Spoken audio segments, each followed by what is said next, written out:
Welcome back to Sleep Better TV, and my guest is Dr. Harvey Reiter, who practices dentistry in Las Cruces, New Mexico. Many of the dentists that we talk to in Sleep Better TV also treat sleep-breathing disorders. Dr. Reiter, I'm sure some of your patients complain of insomnia, and I guess a common complaint would be that, well, my mind and my body can't relax at night. What can they do? Well, in that case, a lot of times I'll tell them to see what they're, usually they're worried about something. So one thing is get a notepad out and just write down, put on paper, get it out of your head on the paper. This is what you're worried about. And as you're doing that, then you can come up with a plan on how to handle it. And that works pretty well. Instead of just worrying about it, you're actually getting it out of your mind and you're putting it on paper and you develop a plan to handle it. That's one thing that works well. Another really good exercise, and this can be done anytime a person's getting full of anxiety, because when these things are happening, you're sort of focusing in on yourself instead of what on the outside world.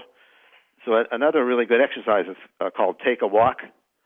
And the idea is just to go outside and start walking and look out into the distance and focus on big objects. That way you're getting your attention off of yourself out into the environment. And you just do that and do that and do that. Even if you're getting tired, just keep on doing it. And there'll be a point where you're going to feel much more refreshed, and that anxiety is going to be really mitigated quite a bit, or if not gone totally. Can you recommend a good, consistent daily routine to help people sleep? Definitely. Some of the things you can do is, first of all, set a time where you're going to wake up, and get up that time all the time. Don't start sleeping in. So you set up a wake-up time. Pretty soon you'll be setting up a time when you go to sleep. So that's starting a routine. No TV in the bedroom. The bed should be for sleeping and sex. That's it.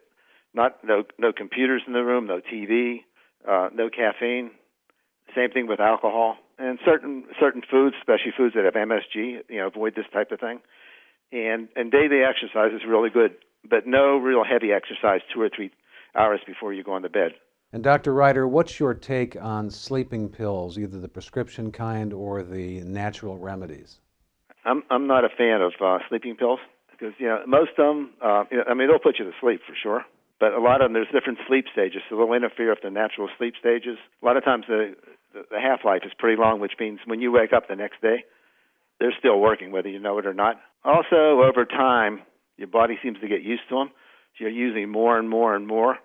And some of them, if you try to get off them, you get what they call rebound insomnia. So now you're worse off than you were before. There are natural remedies, like one that really works well. There's like melatonin, and also there's an herb called valerian root, and usually about 450 to 500 milligrams of valerian root a little bit before you go to sleep does wonders. And there's you don't have side effects, and you're not drowsy the next day. Great, Dr. Reiter. Thank you. You're welcome, Scott. My guest has been Dr. Harvey Reiter. He practices dentistry in Las Cruces, New Mexico. I'm Scott Drake, and you're watching Sleep Better TV.